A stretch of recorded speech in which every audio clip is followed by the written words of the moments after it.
HMRC reckons this loophole cost the country £836 million in a single year.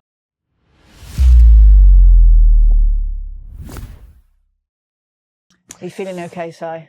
Well, a bit heartbroken. Well, I've got mixed emotions today, actually. Obviously heartbroken about the football. We're recording this the day after the semi-final loss to Argentina. I have enjoyed the TalkSport listen on the way up here. But I've got a really fun day today. And I've basically gone out of office on for the next 2 days. So KOSI was in the diary. That's fun. Go to Bullhorn event, RecTech event. You know me, I love those. Yeah. Networking, got a couple of clients going, a few prospects I know in the room, which should be fun, talking AI agents. And then got the embedded ops and branded by Aquila birthday party. So I'm going to be absolutely smash boat later. So you have got something to cheer you up. I've got something to cheer me up, and a pretty easy day tomorrow as well. If I'm honest, I don't really have. I've kept it free in the morning to deal with crap, and then I'm hanging out with the kiddos. So yeah, really sad. We obviously posted on the KOSI page, so if anyone hasn't seen that, go and have a look, because I think it's the best recruitment analogy. It is good. For what happened. And there was some rage prompting going on ChatGPT this morning. Cheryl was like, "What are you doing? I thought you need to leave." I was like, "Not until I get this post out." Yeah. I've just been so clueless, because I'm not into, it's nothing to do with it, it's England. I'm just not into football. Yeah. So I haven't watched anything, and I don't watch the news, so I've not even seen update snippets, so I haven't known what's going on unless something's come up on my Instagram, which to be fair it doesn't, because it's not my algorithm. It's mainly my WhatsApp chats, because a lot of my friends' kids, even though they're Welsh, they love their football, so they're fully invested. So I'm just hearing it through WhatsApp and stuff from you and Lukey and stuff. So me and Luke have had to have I've been fucking clueless. Me and Luke have got a sidebar chat about football. He messages me directly going, predictions and things like that. I'm clueless. Yeah. I am absolutely clueless, but I get it. And actually, even though I was hearing they were doing well, I was thinking it'd be really cool if they did win. I mean, I think everyone would be. Or got to the final or something. Yeah.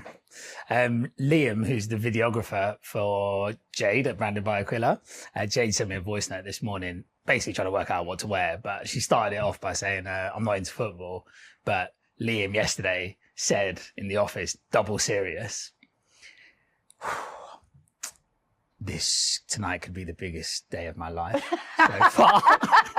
He's 22, 23 years old. Loves his football. He loves his football. And she was like, I just wanted them to win for Liam because he thought it was going to be the biggest day of his life. And in all honesty, in my lifetime, I've never seen us in a World Cup final. Well, it would be a big thing. It'd be a big thing. It would be a big thing. I think the country would have the amount of money, gone crazy. The amount of money shops, pubs, supermarkets, newsagents would have made on Sunday.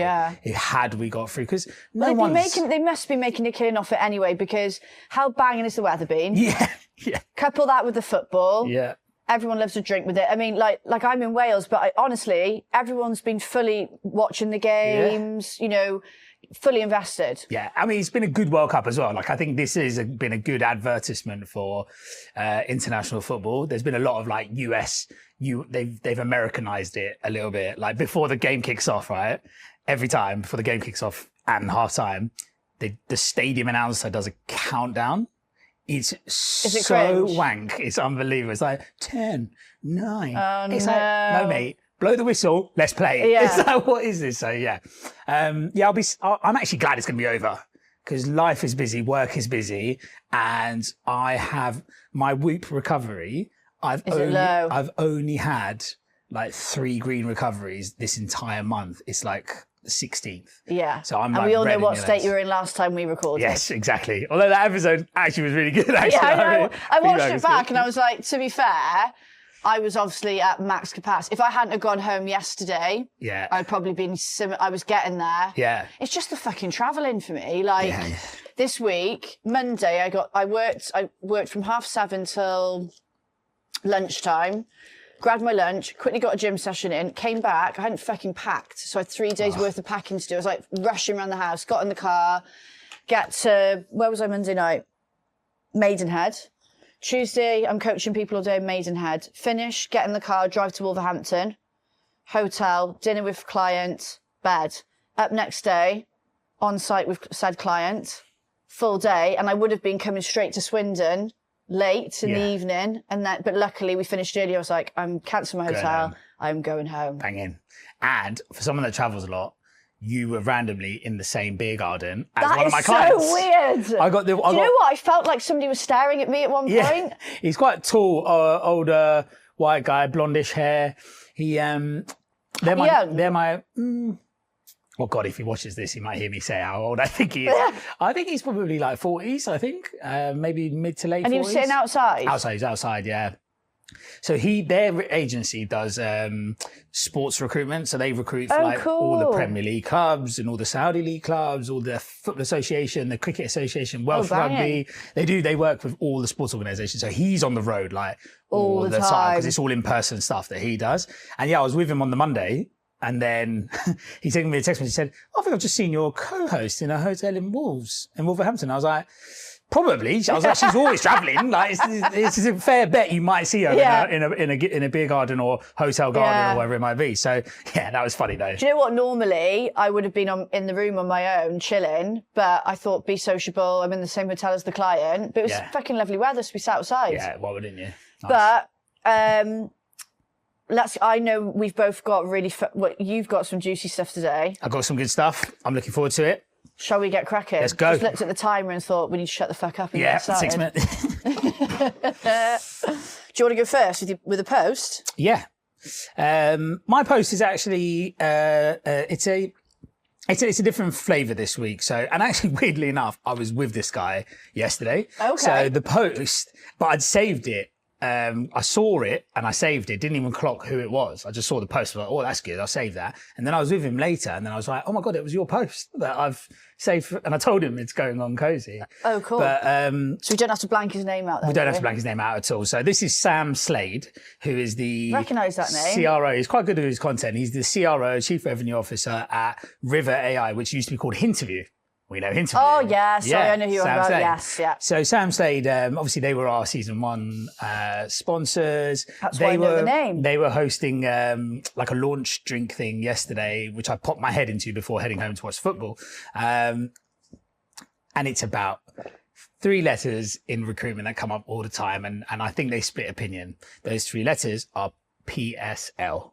Right. So 15 years in and around recruitment, and I'd never actually seen a PSL, heard about them, tendered for them, put together modern slavery statements, carbon reduction plans, the usual stuff for permissions to introduce one human to another human. But never actually had I seen one. Finally, I saw a client's PSL in the wild. It's a Word document. Last edited in 2017. The preferred fee is 13%, payment in 90 days. 3 of the agencies on it no longer exist. 1 is now a paddle club. Can see why the regulars use the window.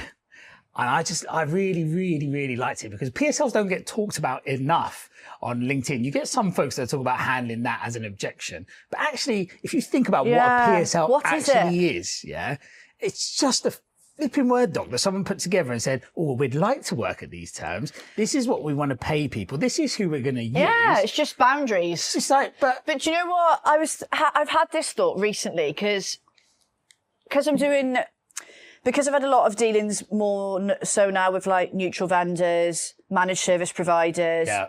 I had this thought the other day. I was like, they're all the fucking same. Essentially, they are all the same thing. Exactly. Just maybe managed, essentially, I suppose PSL doesn't have that middle man as such, but all it is a list of approved agencies. Yeah, and some rules and commercials that generally don't favour the recruitment agency community. Yeah, so basically, the PSL is probably the most favourable. Yeah, exactly, of all of them. Because there isn't that middle, unless they might have an internal talent team or HR dealing with it, but it's the company. Yeah. Obviously, once you go outside of that, it tends to be less favourable. Yeah.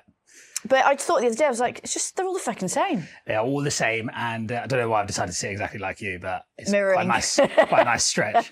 But yeah, I was just thinking about it because how much does it come up on your travels? Because you're a bit more you're obviously doing the fractional sales BD stuff as well as coaching, training, mentoring. But I was thinking to myself, the 2 agencies that I'm working with really closely at the moment, not once has the word PSL come up. No, actually. It doesn't. It's more with perm. Yeah. So I'm working with a lot of agencies at the moment that they do perm, but it's temps their bread and butter. Yeah. No, not really. I mean, they'll say like, we work with, oh no, sorry, I lie. I had a conversation last week with an orthopedics company, and I've already spoken to the manufacturing manager. I'm now on with the head of talent acquisition, and he mentioned they've got a PSL, but I haven't had anyone say it for quite a while. Yeah. And I'm doing this, I'm hearing it, I'm doing sales myself as well as with the consultants. Yeah. Yeah, not as much. Because we obsessed over PSL as an objection handle. Do you think it was bigger when we were starting? Because I feel like it was all I fucking talked about when I was first in recruitment. I think maybe culturally recruiters were more aggressive and direct before, and maybe that was just a direct, like an easy defense. We have a PSL, don't email us. We have a PSL, don't email us. Whereas now I think good recruiters have proper partnership relationships with people, with agencies, with companies. Yeah. And therefore, actually, it's just a relationship. And it's rather than the relationship being formalized by a procurement person, these agencies are willing to work at the cheapest rate and accept 90-day payment terms. So they're who you have to use, Mr. Hiring Manager. Actually, it's a bit more like, who would you like to use? Who should we engage to find us the best people? I think maybe that's the shift that's happened. But PSLs, when I read that, it made me laugh because I was like, I don't think I've physically ever thought about what a PSL is in its like physical form. I know, yeah. You know, even though that's not physical, it's a word. I can't remember why I thought it. I might have been in the car just like killing time, and you just like think. And I remember thinking like, they really are just all. They're all the same, sort of. Obviously, if you're trying to, for some, there's more paperwork involved in it. Yeah. Like, but it is laughable because really a PSL is just someone saying, yeah, you can join our list of approved. It's not like a. Yeah. Well, some take it more formally than others, don't they? Yeah, I think so. Where you have to go and pitch and those slavery statement things that you have to send and stuff. Yeah. Like sometimes there's a big like documents you have to send and all that stuff. But yeah. I mean, it's not like you're going to go and put it on your LinkedIn profile. Yeah, I made it onto PSL. Actually, maybe you might. You could sell yourself on that. Made it onto 8 p.m. Well, actually, I mean, yeah, you could if you wanted to, but yeah, I like that because it's like it makes you think. Makes you think. Do you know what? I have to say, all of Sam's content is like that. I do like his content. All of his content is like that. I did call him out on why he doesn't use capital letters. And he was like, oh, I quite like it. He said it's edgy. I like it. He says it's memorable as well. I quite like it. Yeah, I don't mind it. So yeah, Sam said, I can't believe it's taken like 2 seasons for him to get a post to make it on there. But didn't I do one of his posts? Did you do one last year? Do you remember the one where it was about how quiet? Or it might have been Andy. It was Andy about the offices. Andy about how quiet the offices were when he walked in. It was Andy. Yes. Yeah. To be fair, both of them do banging posts, They don't do they? banging posts. So if you don't follow them, go and follow them. Yeah. So I've got one with my stories as well. One bad, one funny. So I think I'll do the bad one first. Actually, Lukey sent this to me. Well, he sent it to both of us, and I bagsied it. Yeah. Basically. But we have spoken about this story before. I can't remember why we spoke about it. It came off the back of another story or another post, but this is an actual post about it. So this guy called Steve Carter's posted it. So it's quite a long one, but I'll try and make it as interesting as possible. But yeah, we've spoken about it before. So it's got like a hook at the start. So they stiffed the taxpayer for 4.5 mil. Then they took the staff to Vegas. That's not bad luck. That's the model. What I will say is this is very AI, but this is a true story because we talked about it before. Yeah. You know how phoenixing works. Run up the debts, tip the company over, buy the good bits back, trade on Monday like Friday never happened. The industry has a polite word for these people. Resilient survivors. Let's use the honest one. Every pound not paid to HMRC is a pound out of a hospital, a school, a road. Every supplier stiffed is a smaller business that did nothing wrong. Every contractor chasing a timesheet gets a form letter and a shrug. I think he means formal letter. This was their third administration in just 4 years. 7.6 mil in creditor losses. 4.5 mil owed to HM Revenue and Customs. HMRC reckons this loophole cost the country £836 million in a single year. Oh. Not a rounding error, a choice made over and over by people who treat insolvency as a tool, not a failure. Where's the second bit? Hey, here's the part that matters. The era of getting away with it is closing. 25 mil, 50 investigators, directors, personally liable, 15-year bans. Good, bring it on. If your growth only works because you're planning never to pay the bill, you don't run a business, you run a countdown. And the picture is, can't remember the character's name. You know in Casino, Robert De Niro? Oh, yeah. What's the character I called? can't remember. I know the picture though. You know what I mean? Yeah. And we'll put it on the screen. We'll put it on the screen. If you're listening, you won't see it, but obviously go back and watch and you can see it. But we've talked about that before. We brought the story up, and I've had this happen. You know, Paul. Yeah. He's had 2 clients do it to him. Yeah. The last one, and I told the story earlier on in the season, he lost 80 odd grand. I know. It is this. I think it's vile. The most crazy loophole to exist. And people, when you, I'm in rooms sometimes, right, with founders, investors, and so on and so forth. Sometimes they talk about this like there is no consequence or human consequence or collateral in this at all. They just talk about it like, yeah, we'll just do that. Oh yeah, we'll just do that. It's terrible. I worked for a company called Aim Higher, where that was my best ever role as a recruiter, where I had that niche market remedy. We just moved 200-400 contractors around that did the same thing. And that basically was poorly managed, and then went down. I think contractors were owed like 600-700 grand. Like there were some people that were owed like 2-3 invoices. Bear in mind, I'd spent 2-3 months beforehand calling them up saying, I've been told that we're going to pay you next month. I'm telling you, they've known us for 4 or 5 years, been paid by us every single month, and we're calling them. We've had beers with them. I know their kids' names, so we're calling them up and saying we're going to get paid, because I genuinely believed we were going to be paying them. Yeah. And then one day I came into the office. This is how I just met Shez, by the way, at this point, right? So like high flying recruiter, earning loads of dough, love it, like en route to like equity and stuff. We were having those conversations. And then I came into the office, early bird as I am, first up. I actually lived opposite the office, so I was always first in. Fair. Walked over the road, gone to put my key in the door to unlock it. The door's locked. And then I went downstairs into the car park to look in to see if anyone was in there. And the owner was in there on the phone. I could see him on the phone and stuff. And I was like, trying to talk to him, and he was like, shaking his head, wouldn't let us in. I tried to boot the door down and everything to try and get in there, and then just walked out. Did the same thing, got it liquidated, retained some of the relationships in the books, and then just started again. And then I think PAYE bill at that point was like, can't remember, like 300 grand was owed to the PAYE. There's one that's done it down by me, and it's within the healthcare, health social care sector, because of the agency I'm in.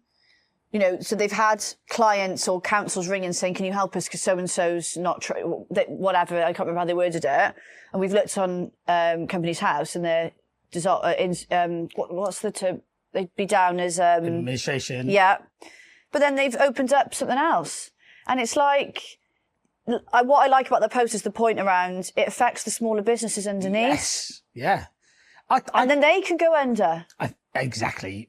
That's what I mean. There's no fucking thought of the consequence with any of this stuff. And no, they don't care. They're just selfishly thinking about what money they can do. The bit that I really like about that post was these same people that I've been in rooms with that talk about this stuff freely will be the same people that say, oh, this country's gone to hell, they're taxing us. They're taxing us. Look, you're about to knock the tax man yourself, you knobhead. Yeah. So how, of course... if you gave some of the money back, we wouldn't have to fucking... Who suffers? Corporation tax? Like, yes, there's loads of things that feed into why we have to pay more taxes and how we have to carry more people. What was that's not helping. 800, what was it? 850 million a year. A year? A year in this practice. And I tell you, the other people that earn out of it, and they're the people I think that are probably, they go unnoticed, is the practitioners that do it, the insolvency practitioners that come in and they'll be like, yeah, that's it, we'll restructure it like this. Taxman, don't worry about him. He's used to getting knocked. It's just ridiculous, man. Yeah. It's just not ethical, in my opinion. Morally, it's wrong. Andy Dunn posted about the fact that they've had letters through the post. Oh yeah, I saw saying that their clients have been going under. Now, some of those are genuine, obviously, but then there was a supplier one. I don't think it was the one that he got the letter for that supplier one, but there was a supplier one in the industry where they were doing that phoenixing around it, and we were like, whoa, like, do you want to work with them? Like if they want to, if a supplier in the industry said they wanted to sponsor KOSI and we knew that they had just like knocked a load of contractors, knocked a load of suppliers, knocked the tax man, knocked the country, right? No. Like I wouldn't want it. I'd be well, like, then I think, what were they going to do to us? Yeah. I'd just be like, no, I'm not interested. Morally, it's just not right. I just don't think it's great. But big business. Yeah. So, well done, Lukey, for picking up on that one, because I think it's important. Obviously, we have a lot of fun on the show.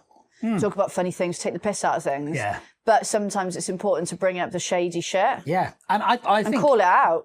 I think if anyone doesn't know how phoenixing and the concept behind it works, I think you should 100% go read into it. Because when people are a bit late paying you, especially fellow suppliers to recruitment agencies, right? When people are like, oh, sorry, missed that invoice, we'll put it in next month. Sometimes that is them running down the clock, because what they do on the run up to doing the insolvency is they delay payments to all of their suppliers and chase money from all, so they try to get all the cash in. Yeah, that's what happened to Paul. Be mindful. Yeah, that's what happened to Paul. Yeah. So he knew this guy was getting paid. Yeah.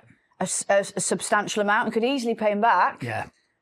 But didn't. And do you know what the killer is? Both their sons play at the same fucking rugby club. Used to see him every week. Oh, knocked for 80 grand. Do you know what he did the other day? I was crying laughing when he told me. He was driving down Lantwit High. Well, you won't know what I'm on about. It's like a small. My sister lives Lantwit. It's like a Welsh town, small town. Everyone knows everyone. He was driving down and he saw him coming out of Greg's. And he wound his windows down and I said, "What did he say?" I think he said something like, "Pay me back, you." Something like that. He just scuttled away. Paul. You know, he's so funny. He's so funny, yeah. So funny. Oh, I love it.